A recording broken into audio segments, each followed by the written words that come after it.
ବୋଉ ତମେ ଆସୁନ ଖାଇବା ଆମକୁ ଭୋକ ଲାଗିଲେ। ମୋର ଏଇକା ଟାଇମ ହେଇନି, ମୁଁ ଏଇକା ଖାଇବିନି। ସୀମା ତମେ ଆସୁନ ଖାଇବ। ନାଇଁ ମୁଁ ଅବିକା ଖାଇବିନି, ବୋଉ ସାଙ୍ଗରେ ଖାଇବି। ତମେ ମା ଝିଅ ଏକା ନ ଖାଅ, ଆମେ ଯାଉଛୁ ଖାଇଦେବୁ। ଏ ସାନ ଆସ ଖାଇବା। ବୋଉ ଗଲୁ ନାଇଁ, ଭାଉଜ ହେରିକା ଡାକୁଥିଲେ ଖାଇବାକୁ। ଆଲୋ ମା, ସେ ଖାଲି ମନକୁ ଯିବାକୁ ଡାକିଦେଲେ, ସବୁଦିନ ଏମିତି ଆଗ ତାର ଖାଇଦିଅନ୍ତି। ଖାଲି ତୁ ଆଇଛୁ ବୋଲି କି ଆସିକି ଡାକିଲେ ଖାଇବାକୁ। ଏ ଝିଅ ଫ୍ରିଜରେ ଗୋଟେ ଥଣ୍ଡା ପାଣି ଦେଲି। ବୋଉ ତୋର ଖୁଡିର ଏଠି ଖାଇସାରିଲଣି? ମା ଆଉ ଅପା ସେଠି ନ ଖାଇକି ବଇଛନ୍ତି, ତାକୁ ଟିକେ ଡାକିଥିଲେ ହେଇଥାନ୍ତା। ମାକୁ ତ ଡାକିଲୁ ଆମେ ଖାଇବା ପାଇଁ, ମା ତ କହିଲା ମୁଁ 3ଟା ବେଳେ ଖାଇବି, ସେଥିପାଇଁ ଆମେ ଖୁଡିର ମୋର ଖାଇଦେଲୁ। ଯେତେବେଳେ ତ ଦେଖ ମା ଝିଅ 2 ଜଣ ଆଗ ବସିକି ଫୁସୁ ଫୁସୁ କଥାବାର୍ତ୍ତା ହଉଛନ୍ତି, ଆମେ ଆଉ କଣ କରିବୁ, ଆମେ ସେଥିପାଇଁ ଖାଇଦେଲୁ।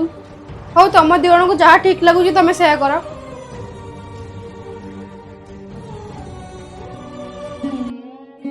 ଅଇଁଠା ଉଠେଇକି ଆଇଲୁ? ହଁ ବାପା, ବାସନ ଉଠେଇ ଦେଇକି ଥୋଇ ଦେଇକି ଆଇଲି, ପାଣି ଆସିଲାଣି ଯାଉଛି ବାସନ ମାଜିବି। ହଉ। ଅପା ଏଇ ଖରା ଛୁଟିରେ ମୁଁ ଭାବିଛି ଗାଁରେ ଯାଇକି 8 ଦିନ ରହିକି ହେଲୋ ଆସିବି। ତମମାନେ ଖାଇସାରିଲଣି? ହଁ, ଆଉ ତରକାରୀ କଣ ହେଇଛି? ଡାଲି ଭାତ ଭଜା। ସବୁଦିନେ ଯେମିତି ଡାଲି ଭଜା କରୁଛ, ଆଜି ବି ସେଇ ଡାଲି ଭଜା କରି ରଖିଦେଇଛ? ମୋ ଝୁଅଟା ଆଇଛି, ଟିକେ କଣ ତରକାରୀ କରି ରଖିଦେଲେ ହେଇଥାନ୍ତା। ବୋଉ ଝିଅ ଆଇଛି ବୋଲି ଭଲ ମନ୍ଦ ତରକାରୀ କଥା କହିଲଟି, କାଇଁ ବୋହୂମାନଙ୍କୁ ତ ଦିନେ ପଚାରୁନ ତମେ କଣ ଖାଇଲ କି ନ ଖାଇଲ?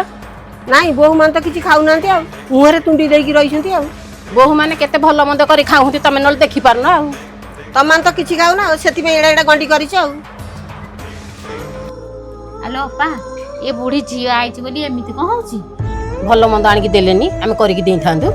ଅପା ଆମେ ଯେତେ ଯାହା କରିକି ଦେଲେ ବୋଉ ଆମକୁ କେବେ ଭଲ ପାଇନାହାନ୍ତି କି ପାଇବେନି, ସେଇଥିପାଇଁ ସମସ୍ତେ କୁହନ୍ତି ମା ମା ଶାଶୁ ଶାଶୁ।